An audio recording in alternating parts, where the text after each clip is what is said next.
Hey everyone, Tommy from TechNexus, and thanks for joining me on today's video. If you've been following me the last couple of days with my videos, we've talked about breakpoints, reference dimensions, ISO messages, and today we're going to look at floor symbols and flow arrows.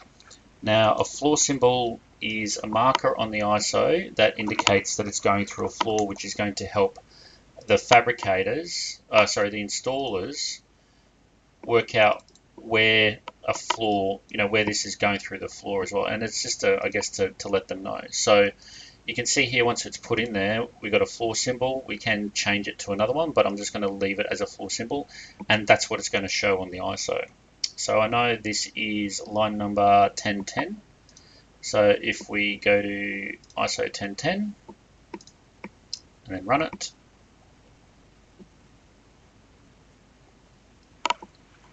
so you could probably maybe also treat it like going through a wall.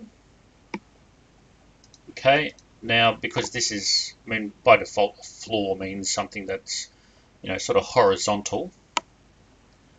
And then if you were to go through a horizontal pipe going through a wall, you could in theory do the same thing. So we're just going to look for the spool that shows it. And I haven't broken this one up like I have the other lines. But we're just going to go through and find the run that it's on. So 1010, 1010.3, and there it is. Okay, so there's our floor symbol. So you can see it in real world terms, this would be the floor and there'd be a hole cut through it. So that's kind of what it's indicating there, that it is going through a floor. So I'll just close these other ones down. So if we look at the properties of it, so you can see it's coming in as a floor symbol and there's no measurement to it. Okay, so it's just really a marker. Now the other one is, let's look at the flow arrow. So I can go flow arrow and then place it on the line. And you can accept or reverse the excuse me, the position. So we do want it to go this way. So same thing. I go line number 1010, overwrite any existing ones.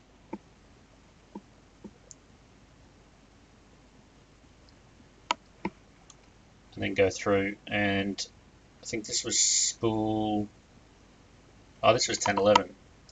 So let me rerun that again, 1011.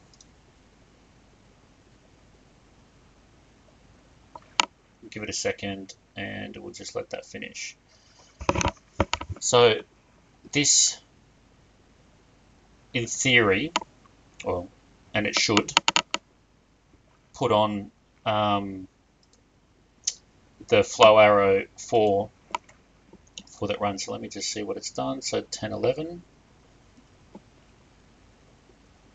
Okay, it's a bit hard to see, but when you zoom in and out with the line weights on it, there's that flow arrow.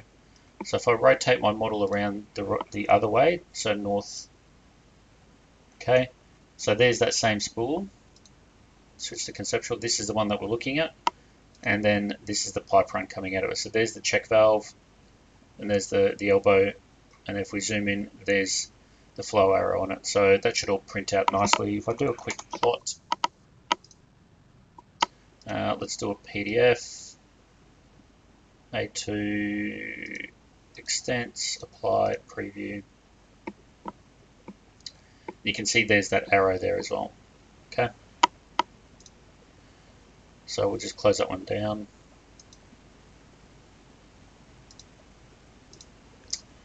Okay, so there's two more features inside the isometrics. The floor symbol. I'll switch back to wireframe. So floor symbol is there like it's going through a floor, and then there's the flow arrow. So that's all we're going to cover today. Join me tomorrow for installation symbols and location points. And thanks for watching. Thumbs up if you liked the video, thumbs down if you didn't. Please do subscribe to the channel and click on the bell icon to get daily notification of all my videos. And I will see you tomorrow for 2 more tips and tricks with Plant3D Isometrics.